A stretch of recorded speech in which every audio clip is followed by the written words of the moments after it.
औरंगजेबाची बहीण औरंगजेबाचे कान भरते की माझी मुलगी या शिवाजीनं पळवली, तू त्याला जिवंत जाऊ देऊ नकोस. त्यावेळेला सत्ता संघर्ष आणि धर्म संघर्ष वैरी असलेला सुद्धा सत्ता संघर्षाचं वैर आणि धर्म संघर्षाचं वैर घेऊन राजांबरोबर लढणारा औरंगजेब सुद्धा बहिणीची समजूत काढतो. ताई, तू म्हणतेस की या महाराष्ट्रातल्या शिवाजीनं तुझी मुलगी पळवली, माझी भाची पळवली.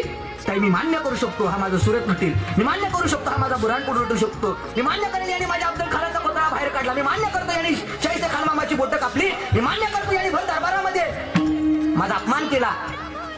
अपमान काय त्याच्या मनामध्ये आला असता तर त्यांनी तलवार काढून मला शिरच्छेद सुद्धा केला असता. तर या सगळ्या गोष्टी मी मान्य करेल, परंतु तू जी गोष्ट सांगते ना की मी कधीच मान्य करू शकत नाही, कारण तर तो महाराष्ट्रातला शिवाजी इतका चारित्र्य संपन्न आहे की दुसऱ्याच्या स्त्रीकडे विषयाच्या अभिलाषेनं पाहण्याची वृत्ती या महाराष्ट्रातल्या शिवाजीची कधीच नाही. का नाही तर त्या जिजाऊला तितके आदर्श संस्कार त्याच्यावरती केले की कल्याणच्या सुभेदाराची सून आईच्या मानानं चोळी बांगडी करून पाठवण्याची भूमिका या शिवाजीची आहे. तू तुझी मुलगी कधीच पळवणार नाहीये. राजांच्या चारित्र्य संपन्नतेच्याबद्दल बोलत असताना औरंगजेबासारखा सत्ता संघर्ष आणि धर्म संघर्ष असलेला वैरी सुद्धा जिजाऊ मासाहेबांच्या संस्कारामुळे तो राजा इतका चारित्र्य संपन्न आहे ही भूमिका मांडतो. म्हणून इतिहासाच्या मध्ये सुद्धा चांगलं कर्तृत्व गाजवणाऱ्या राष्ट्रपुरुषाच्या मातापित्यांचा गौरव केला गेला.